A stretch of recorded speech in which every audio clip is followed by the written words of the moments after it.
Samuel Oboyeba Nzambe soka poni moto botika koyima imame moto azali Nzambe pambate Nzambe akuko okufela libata te baba kisene ekuluzu akeno okufela libata tolanda tata Samuel Kanza. Rufiji 21, la résidence de Papa Kanza à Kitambo.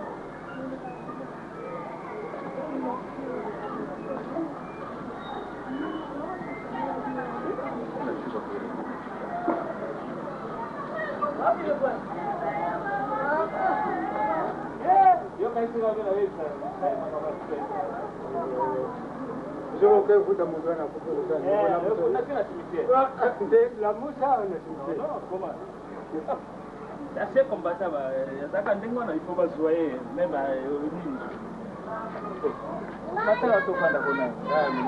Penangai.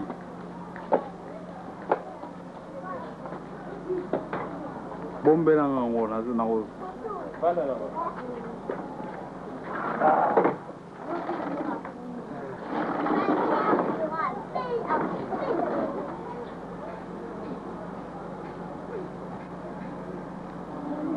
Papa kombo nona Kanza Samuel. Ngana yokaki ke ozaki ancien combattant obotama ki na odambola mbola nini? Ngai na butama na 1918. Bon, ndegi nino na mboka ni? Na Kinimi. Okotaka mosala soda ndegi ni? Nakotaki mosala soda na Ntina Buyu. Po batata mpe ba mama na ngai bayibaki mingi makambo ya Papa Simon Kimbangu. Na ntango ya Papa Simon Kimbangu bayiko kene na nkamba ngai na kuiko tambula kulungu wao alikula bandari ipo bamema ngai po makasi mazalaki te na bomwana sino vraiment luboko ya Papa Simon Kimbangu na bomwana ngai na zwaki yangu yangwana ntango ne kukula makambo ya bakangaki ntango bayiko kanga ba konsina bisu na 1925 ngai na kumi mwa mutu moke ntango na bayiko banda kokanga bana boye bazangi babu koboko mamalamu po bakene na ikolo na boma soko papa tika ngai mbele na kendeki ikolo na boma ese pourquoi mbele na hivi mwa mukandete alors ntango wale papa yuko kimisa ngai yao na kisasa bon yuko kuma na 1919 oui 19 juste l'état a tindiri ngai convocation apesi ngai lupango ezali na madimba numéro 6 kuna nde isika na yeko kujua information penza ya makambo ya Papa Simon Kimbangu na mutute na sukuli lupango wana ishiri na tungimwa ndako wana ishiri na yeko vanda wana bajunga musana iteksi leyo tangu wana iteksi leyo ade na bani kusala moke na butu wana ntangu tuli musala na lali na tala kaka buyu na yeko mwana lukola vision mutumoko ya Betty Port ngana ndimi we ya rubi olingina kota ngabe papa kota akota bo inalifuta na ye albi na ye mpoto solo na yo neko solo to ko solo na yo fona zaki komera makaya minge ndako no suna mulinga bo mwaite biloko wana na mulimu elinganite galbi papa yo ko banga ubele suna mulinga ya sigareti pamba bui mara mto solo ya vite na bibo di kamutekende antangu ya biminga lubibo kangila ngai porta pushi port akumi na katikati na lupango abengi ngai na ndimi alubi bima tangu na bimi alvita na likolo na tali likolo di pata munene ya muindu ezali kuturne kaka ndenyi wana na mungungu ezali koluba kuna na ibaki ntina na yangute yalbi ezali kuyoka nini ngalbi na ezali kuyoka kaka lukula iloko pamba ezali kusala na yoka likamutia albi nzambi ezali kubenga yo meyo pona makaya na yo wana yangu wana mulinga no yo melaka makaya mingi eteko kanga njila kuna bo mbula 6 ans na école militaire tant to sisi batinga na moyoria tant to kokena na moyoria to kumi na inkis na bandi kumona makamu si ya ndengi mususu Papa Simon Kimbangu ayiringa ina inkis tangu yaki bongo baleta na mayele na bangwana bayibite mutu mususu yawa alors babeti rassemblement tuyi kutunda na shika moko balingaki poete baye mutu wangu soko zana kati na bisu maintenant ntango wana ngai na ibiri kamfatike na mona ki yangu na butu na lubia tala mutu te ovala kimbangu alekiawa wana mundele penza ikulu babuni kimbangu alekiawa akamati livré depuis d'appel pour ibasa l'appel mbula ibeti sur le place to pansani bisiyote na butu wana tulali aiko hivi sangai bokulungwa lubia wana ntongo ntango wana na 42 wana bamerike basaliao kujunga na bamerike wana bayaki kusala nini bayaki kusala mubembu na bangu makamuna leta bisu to hivi na ibaki na ngai kuna te oyo funa bokoyoka wana na la prene affaire ya kalawana bangu nde bato bayaki kusala musala wana. Alors, na 4 heures le matin, tolamuki, 3 ya ribushe lungwaki na kisasa, eleki, ya 2e nde bangu. 3 wane iko leka, ya 3e ikamati bisu. Bisu basoda yoto iko kena na mwayo. Zaki ebele? Ebele penza. Tukumi na matadi, tuke kukuta bangu bazana matadi. Ba Amerike bazana matadi. Bon, tangu tukiti na 3, bangu pe bakiti. Tuke kukuta na bangu batu moko.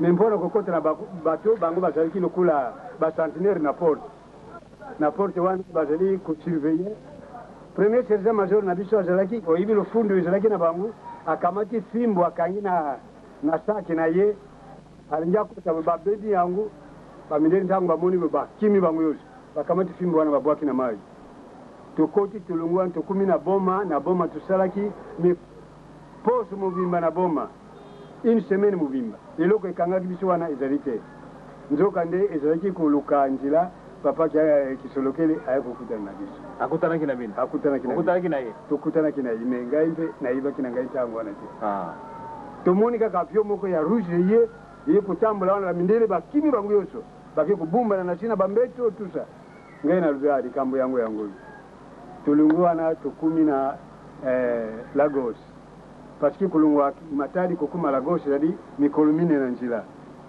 tukiti na Lagos na bato tukamati te tukete Abeokuta tulungu na Abeokuta tukekuma na Ibada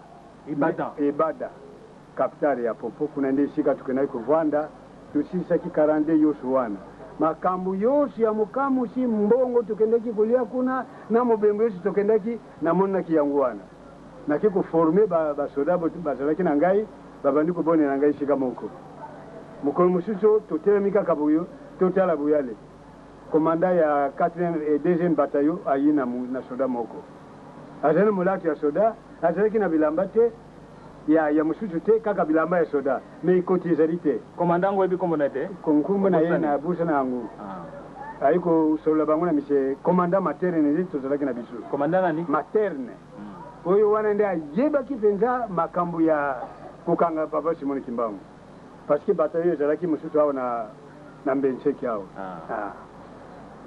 bayina ye wana bakitisi balubi tokangi sodo oyo kuna azali na ikoti te toyibi pa ya kozalaka te soko azali awo soko wapi toyibi te yango toyina yawo atali yebo balubi na monoko ya farama balubi oyo Kimbangu kaka abe mena tangu bakitisi wana batuni ye balubi yo ozalaka wapi oyaki leri nini awo mais mon cher ami poati atungi sali lubana mbala moko yete aza kutala kaka bangu mais tozali kutuna yo oyaki leri nini awo na oyaki ntango nini awo na mukili oyo na mbala misatu wana ayiko yana na bangu alubi ngai na yaki ntango basoda yonso bayaki ozalaka na batayo nini alubi tisuti abe yo yibi batayo na ote tokopesa yo biloko akulia te ye ayiko yana na bangu alubi tata akoki kobusana mwana na ye te yo abe komanda materi na pesi ye na premier sergent major abibukia ye na kaso bake bafunguli ndaku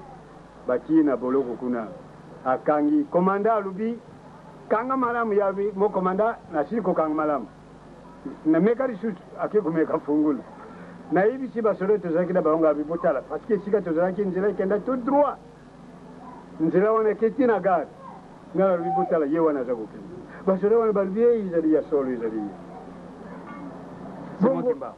bongo bango ba yibi tenga ba ko yibe shoot ndengini tokotala po boyiba malamu iti na 4 heures tant tubako ya kushanje basoda bokotala ntango bafungula kaso wana tupansana na biso esili na 4 heures wana tuyekujunga komanda materi na ye apesi fungula na premier sergent alubi ala fungula kaso limisa mutu wana bake bafunguli ndako afunguli kaka porte boy alubi komanda ulivokie wapi ya vimo komanda na ngai nafuta kifungule pale na yomoko ngai na kimisende ngini alimwe Tialimu na maboko na yo ya alivite mo komanda fungule kile kina yomoko avec mbango ye mutazali komonisa biso pasi bon basoda tozalaki na bango bandimba lubi ezali ya solo na butu wana tobondelaki aye koyebisa biso bokolungwa na le 1er janvier 1943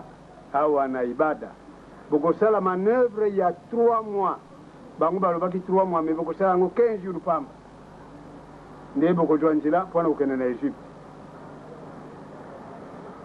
naibisi bandiko tozalaki na bango chauffeur ya komanda alobi yoza na makambo no ya pamba wana oza koloba na biso awa komonisa biso pamba bamindele kuti mosusu bateyaka biso bayibi Jerusalem te yoza koteya bato kuna tokokoma na Jerusalem ndenge nini ngabi tokotala kaka na butu wana ayi koyebisa ngai bokolungwa awa na le 1er janvier wana train na bino ekosala 3 fois tour ekei ezungi soko moni boyeluba makambo nayebisaki yo ezali ya solo tovandi na biso tulali na le 30 wana biso banso toti bakamino na boko esili na le 1er janvier na 4 heures rassemblement ebeti tobimi biso yoso ntango tobimaki ale tokamati nzela mpona kokende na gare tokumi na gare na 7h30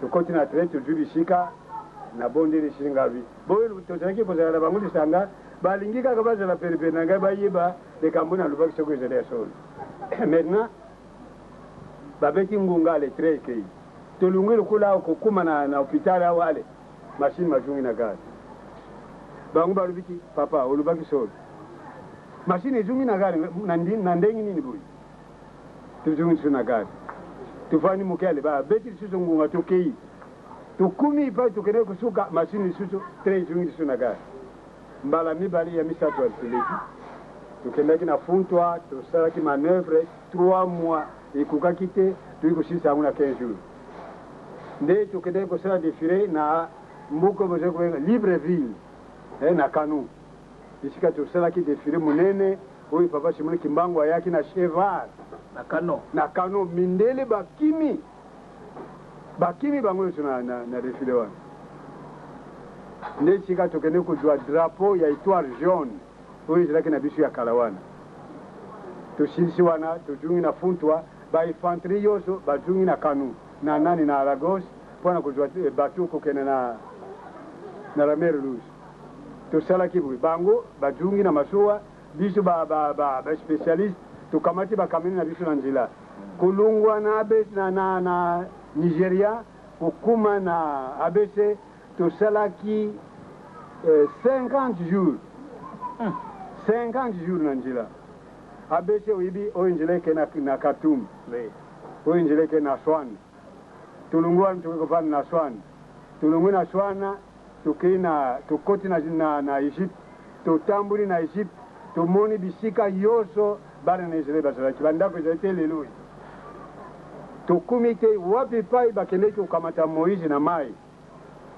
makulu na ngai yoyi boyi tozalaki na bango balobiki solo olubaki tulungu wana bake kopesa biso kana kankasasine esika tozalaki kovanda baegypte bayambaki bato mwindu bien soko boyi te mbele ezalaki mabe ntango tulungwaki wana todescende te toke kokuma na la mer rouge epai wapi nkolo Yesu Kristo bana na Israeli bakatisaki mai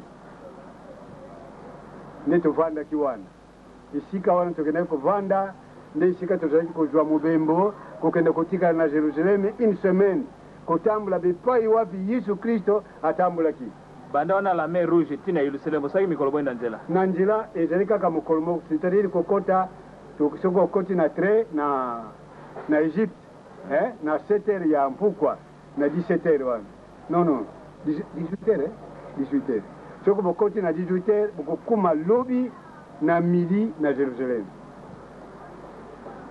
na Israel nde basalaki mbula tukumine tala isika basalaki mbula tukumine ezali sika ya mpona nini basalaki wana yoso mpona masumu soko mpona masumu te bakoki kosala boyi te bokomeki na Jerusalem bosalaki nini kuna na Jerusalem bakoki kotia biso epai Bethlehem epai Jerusalem na katikati parce que kulongola Jerusalem kukenda na Bethlehem ezali 8 km nde sika tokende kovanda kotambula bisika yonso Yesu Kristo asalaki misala na ye na bantoma na ye befai bazalaki kotambula na baramer morte kuna tusa nde sika wana tozalaki kovanda ntango tili kosilisa tojungi kotikala sudi na ramer rouge komanda oyo ya biso azwaki njila miku po ete akenda kofuta njila tokota na Bruxelles akende Alexandrie esika bakende kokuta na komanda de Bol oyo azali chef ya kokata babato wana epai mutu mwindu epai mundele kokabula boye na kati epai boye mundele epai mwindu abi yo kokende na bato oyo wapi abi yo tokokenda kosala manevre na Bruxelles parce que ntango wana baallemand baza na Bruxelles ya bango balobi te bakoki kokende kuna te parce que na la guerre 14 et 18 bopesaki miko bolobaki tokotika mokili na bino botikaki te bango balongwaki na etumba sika bokoki kokamata bango bokende na bango sudi na Bruxelles kosala nini kule na Bruxelles ndikola bango nani azali kuna ale zunga na bango kozunga tozungaki tuli kovanda lisusu na mpuka wana papa Simoni Kimbangu ayi kokota na kati na ka mindele yoso bapanzani ayaki na cheval mindele bakimi bango yoso me bamonaki ndenge nini Simoni Kimbangu bakimaki ndenge nini toyebi te na mwaye na bango ndenge nini nzoto na ye ya bomwindo me en fait toyebi eloko bango bazalaki kokimi na te mindele bakimi mindele yoso bakimi babumbani na bandako komanda tozalaki na ye alobi mutu oyo akomonisa biso mpasi nde esika tozwaki nzela tolongwaki kuna na le 24 mai 1940 na Alexandrie mpona koya kokota na bato na Alexandrie mpona koyao tolandi tata Samuel Kanza na mbula oyo na 1998 na le 11 septembre mama moko italienne amonaki centre d'accueil mobali na ngai toke na centre d'accueil baye na centre d'accueil amoni papa Simon Kimbangu ntango tozosala culte na biso anniversaire le 12 septembre azali italienne tolanda ye mama Patricia une italienne et puis mobali na ye tata Diomi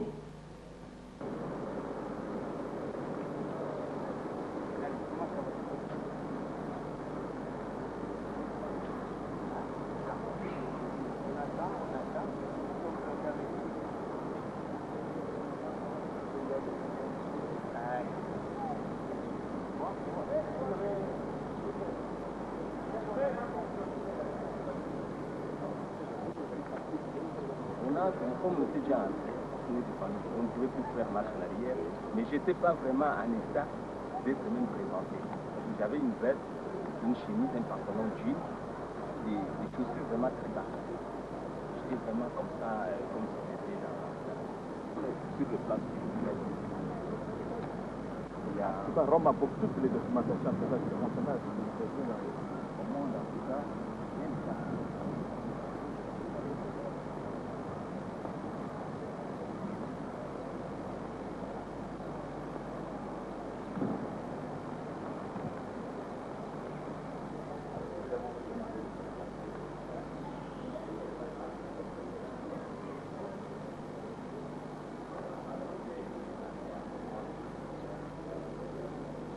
Des centres Kimbangu.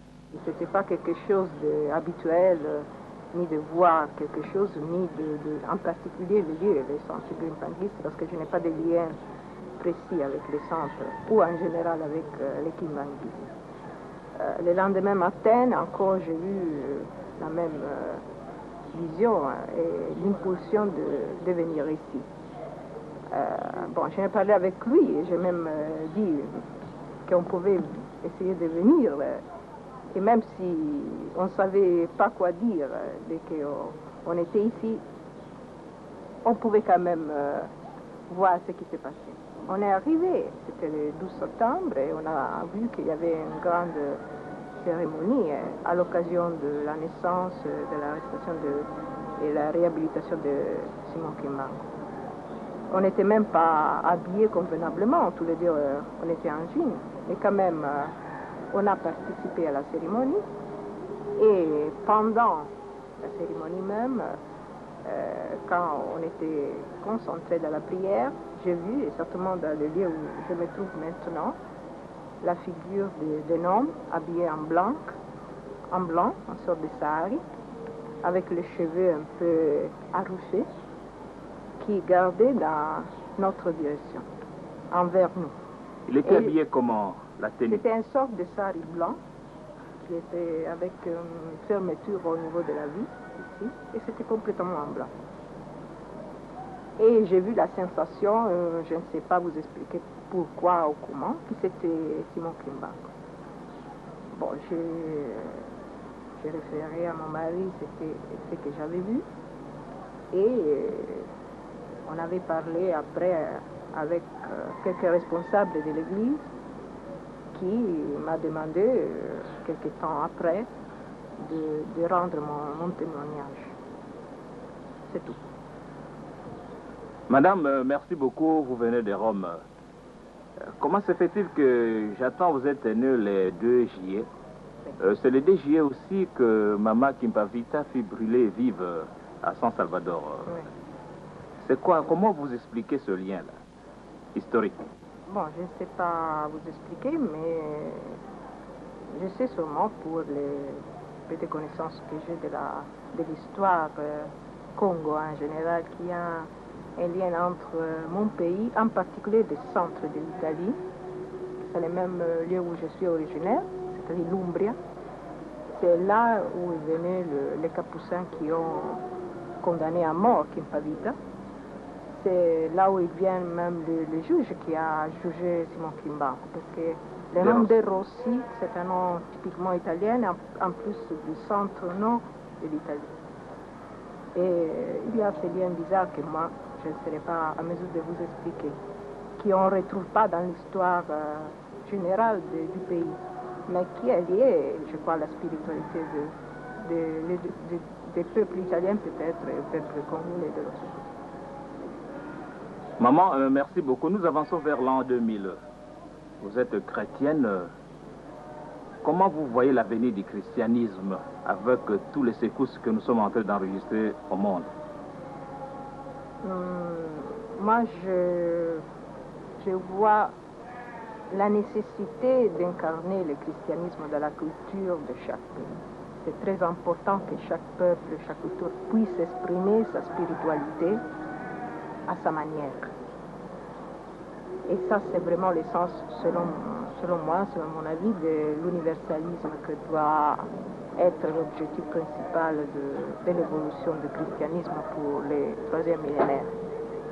C'est-à-dire, chaque peuple, en se basant sur sa culture, sa spiritualité, doit pouvoir attendre la divinité et Dieu, mais avec les moyens qui sont propres à sa culture, parce que c'est très important. Autrement, il y a des sens d'aliénation qui peuvent préjuger même la profondeur d'une religion. Il doit se développer cette projection vers l'universalisme à partir de la culture de chaque peuple. Maman, vous avez déjà assisté à plusieurs cultes kimbanguistes. Si vous étiez demandé de donner un conseil aux kimbanguistes qui ont vécu une grande période de persécution jusqu'à ce que vous avez quand même visité quelques réalisations, oui. Qu'est-ce que vous pourriez dire comme un mot d'encouragement aux kimbanguistes? Qu'il part des prémices. Moi, je ne suis pas en mesure de faire un discours sur la doctrine que je ne connais pas. Je connais seulement le kimbanguisme du point de vue culturel. Et ce que je crois est que vous partez d'une base qui est juste. Parce que la spiritualité africaine doit avoir la possibilité de s'exprimer avec ses moyens. Et rejoindre la divinité, Dieu, avec les moyens spirituels qui sont propres à sa culture. Et ça, je crois que c'est très important. Parce qu'il faut éviter l'aliénation des faits propres des rites qui n'appartiennent pas à la personne. Ça, c'est très important. C'est pour ça que je crois que vous êtes dans la direction du futur, dans le sens que j'avais dit avant. Merci beaucoup. Nous allons revenir à Papa Diomé. Papa, on vient de parler en français ici. Il y a plusieurs de nôtres qui sont là. qui n'ont rien entendu. Papa Diomi okoki komilakisa soki ozali nani mpe kolemeka mpe kolimbola na monoko ya lingala mpona bandeko na biso makambo oyo mama auti koloba bomonanaki ndenge nini bobalaki wapi yesala ndenge bolobaki na lopoto mpo ete baninga na biso balobaka lingala to bayokaka lingala bakoka kolanda. Kombo na ngai papa Diomi Ndongala Nzomambo Eugène. Donc mwana tata Diomi Gaston. Mwana ya fe papa Diomi Gaston Diogasi oyo bato bayebaka ye. Voilà. Ngai natangi bakalasi na nga na Rome. Ntango nakendeki na kalasi nakutanaki na mama na université nde tobalanaki na ye. Na mbola nini? Na toyebanaki na 1986. Donc kino lelo ekokisi 12 ans. Toyebani na ye ye azali mwana ya Rome abotami na le 2 juillet 1965 na mboka Italie na Rome. Ntango toye na ye awa tosambela po yaza chrétien nga mpe nazali chrétien. Mokolo oyo bino bakimbangiste bozalaki na fete monene awa ya réhabilitation mpe liwa ya papa Simon Kimbangu anniversaire na yango na mbola oyo. Na mbola oyo na pokwa na yango biso tosambelaki na ndako toyebaki pete mama ayebisi ngai nsima losambo alobi namoni vision namoni mpenza lokola nazotala télévision namoni centre Kimbangisi balakisi ngai centre Kimbangisi entrée ya centre Kimbangisi mpe na kati ya centre Kimbangisi nayabi likambo nini wana mais problème nini yabi te namoni mpenza mbala ebele centre Kimbangisi libanda na porte mpe na kati tolali na tongo na yango tosambelaki lisusu po tobanda mokolo ayebisi nga lisusu namoni lisusu centre Kimbangisi mais cette fois-ci d'une façon encore oyo ezokolakisa ke likambo ezali donc nazomona ka centre Kimbangisi et puis mongongo moko ezoloba na ngai nakende na centre Kimbangisi na biso eza boye po nsima ngonga mpe paster moko mpe ayaki kotala biso tosambeli na ye lisusu amoni lisusu kaka centre Kimbangisi. Alors dans ce cas tokenda tobeta tour ata libanda totala na likambo nini eza kuna po mpenza ekomaki likambo motema na ye ezobeta kaka toya na centre Kimbangisi. Tokomi na porte ezalaki likambo kokamwa po tomoni bato ebele feti monene solobi feti nini ezali oh non ezali anniversaire mpona papa Simon Kimbangu réhabilitation na ye tout ça. Bato pe o bayebaki biso bazaki na porte mosusu babi président oyo osala nini awa kapite nayika kotala moi mpe naloba nazonga ezalaki su te nayoki soni na kiti kokita na kokita baprotocole bamemi biso bainstale biso na tribune mais nalataki mpenza na ndenge elongi bani te parce que nayebaki te ke fete ezali monene. Ntango tokomi awa batie losambo tozolanda cérémonie namona ntango moko mwasi na ngai ase concentré makasi donc namoni mpena miso na ye azalaki très concentré na prière. Nsima losambo ayebisi ngai mobali na ngai likambo namoni eza ya kokamwa namoni motu alati bilamba ya pembe ntango tozosambela atelemi liboso ya place oyo bateyaka mpe mongongo na kati ya motema elobi na ngai tala Simon Kimbangu ye wana azali na bomoi. Esalaki ngai somo na likambo oyo toloba yango ubie tobomba ti tokenda biso na ndako tozwi lisusu sensation azwi lisusu sensation na motema ki likambo wana akoki kobomba yango te fo ya kolo toye lisusu dimanche mosusu nde tokutanaki na basali ya Nzambe ya lingomba na bino nde toyebisaki bango makambo nyonso oyo ekomelaki biso oyo mama amonaki na ndenge toyaki awa na ndenge amoni ke na ndenge mpe mongongo ya motema eyebisi ke papa Simon Kimbangu azali na bomoi mpe azali yango wana eza likambo monene mpo na ngai elabandi mpe mpo na lingomba Kimbangisi kinguya ya ndenge wana esalama surtout na kati ya libota na ngai mpo biso tozali bakatolike yango wana ekamusi biso mingi yango wana tolobaki ifo toloba likambo ya bosolo oyo ekomeli biso. Voilà pourquoi topesi nguya mingi na Nzambe matondo mingi na Nzambe na manso asali mpona alakisa biso elembo ya papa Simon Kimbangu ki azali na bomoi ke kino mokolo oyo azali wana toencourage bato bazosambela nzambe oyo papa Simon Kimbangu asambelaki po ezali nzambe ya lokumu na ndenge ke biso tosambelaka epai ya bakatolike mais nzambe alakisi biso quand même que nzambe oyo papa Simon Kimbangu azalaki kosambela ezali mpe nzambe ya solo yango natondi bino botondi mpe natondi nzambe mpona likambo oyo nayebi te soki mama akoki kobakisa liloba nzambe botondi na manso oyo asali mpe napesi matondo mingi nayebi te soki mama akoki kozala na liloba kobakisa me mpo na ngai nazali na kati ya nguya makasi émotion makasi na ndenge nzambe azosala. Papa Dieu mozaki na Italie esika un peu base ya christianisme ezali ya catholicisme ndenge bateyaki biso awa na Congo belge ndenge oyebi oyo komona église kimbangiste parallélisme ndenge nini okokosala entre kona omonaki likambo ya tata nzambe na Italie na awa na mboka na yo moko na république démocratique du Congo na lingomba ya papa Simon Kimbangu likambo moko ngai nazalaki na makanisi ntango nazokola nakoma sango na bandi kalasi na ngai na basango nasalaki na séminaire ti ntango mpe nakei na Rome nazalaki kaka na makanisi wana nakoma sango me na université bon nzambe asalaki nakutanaki na mama Patricia ndenge nalobaki abotama mokolo oyo batumba mama Kimpa Vita le 2 juillet. Ok, mama Kimpa Vita bomamaka na 706 le 2 juillet lisusu. Oui. Et bato pe batumbaki ye ezalaki baitalien bawuti mpe na mboka ya mama. Oyo balobi bakapucin ya mboka eza mpenza bato ya mboka oyo mama awuti. Oyo awuti na centre ya Italie na Pérouse. Alors makambo nzambe asali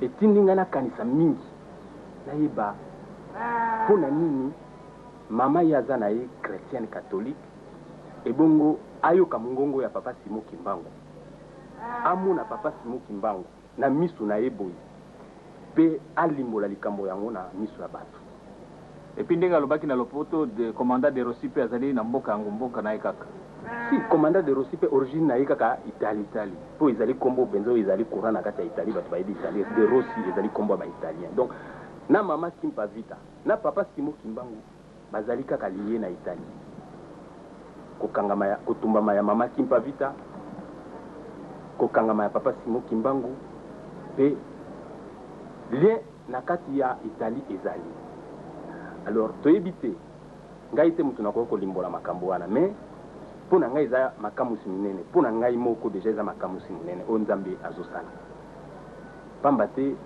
tozalaki na ndako abengi biso na nguya na ye atindi biso toyati na centre kimbangisi losambo etoki papa Simon Kimbangu amilakisi epa mama mpe mama ayoki mongongo ya motema ezoyo banetala Simon Kimbangu ye wana telemi liboso ya bato nyonso fete ezalaki monene bato batondi ye kutu akanisi ke bato mosusu bamonaki ye atuni ngai natuna soki bato mosusu bamonaki papa Simon te mokolo wana na mois de septembre penga natuni balobi te moto amonaki ye te eza kaka ye moko mpe ekamwisi ye donc mpo na biso bachrétien mpo na biso tozosambela nzambe oyo asambelaka Simon Kimbangu mpo na ngai namoni bato bozosambela nzambe oyo asambelaki Simon Kimbangu botia nguya mpo pamba te amilakisi aza na bomoi mpe azali na bomoi donc c'est que nzambe wana azali nzambe ya nguya donc biso tokoki kosala commentaire mosusu te ngai nakoloba kaka oyo namoni na travers ya mwasi na ngai ndenge mwasi na ngai ayebisi ngai mpo ye aza na ye mondele na ayebaki papa Simon Kimbangu te ayebaki histoire wana mpe mpenza te aye koyeba yango kaka na ndenge makambo oyo nyonso ezokobima na miso ya bato.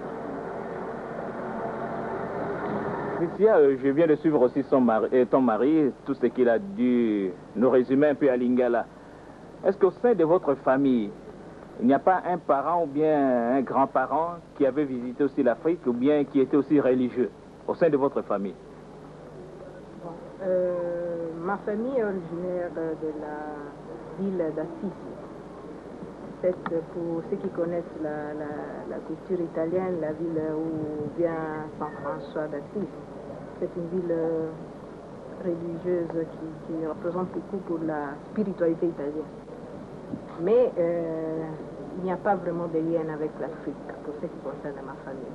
Je peux vous dire seulement que toute ma famille est originaire de cet endroit de l'Italie qui est vraiment le cœur.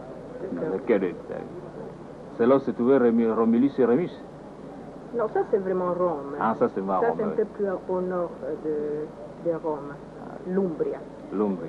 qui est une région connue pour la spiritualité chrétienne, surtout au Moyen Âge. Est-ce que vous avez un dernier mot, maman? Non, je peux seulement vous dire que moi, ni moi ni mon mari ne sommes pas en mesure d'expliquer ce qui s'est passé, parce que c'est quelque chose qui nous échappe complètement. Mais je sais que vous êtes une église prophétique et vous êtes en mesure d'interpréter les signes. Pour ce que je peux comprendre de ce qui s'est passé et en même temps de votre religion, je crois simplement qu'il s'agit d'un signe. Ce ne sera pas à moi de vous discerner ces signes. C'est vous, les chefs de l'église, qui seront en mesure de le faire. Une petite discrétion, vous commencez déjà par le lingala? Moke. Même Congo, Fioti. Ah bon? Pas plus que ça. Ok, merci. Éviter les galobi, du Camoni ne salemi nangai, ngai makamunyon so eza maman dona Béatrice, village nangai. Ezala tata mama Kinzembo, bakubomaki bango na ba missionnaire ba utaki na mboka nangai. Commandant de Rossia kondana ki papa Simon Kimbangu ya mboka nangai. Ngai lelo na yeko mona Simon Kimbangu. Elingi koloba nini? Batata pe ba maman, à vous de tirer la conclusion. Nzambe soko apesi. 37 000 familles déportées, plus de 150 000 morts. Dingombe outi na zéro. Tala misala, mokili mobimba. Est-ce que tata pe maman olobini tikeza likanisi na biso ngai na yo toyeba ete Nzambe ayi ko visiter biso ndenge visitaki ba juif, ndenge visitaki les arabes, ndenge visitaki ba romains. Pamba te Nzambe azali injuste te akosa likambo ndenge alingi. Est-ce qu'avant après ça moto atinda moto il faut comité central yo moto zalaka wana tango aponaki Abraham, Isaac, Jacob, Joseph, Daniel, tous les prophètes yo zalaki na réunion siko poni Simon Kimbangu yo moko moyini batata pe ba maman makambo mazali mingi.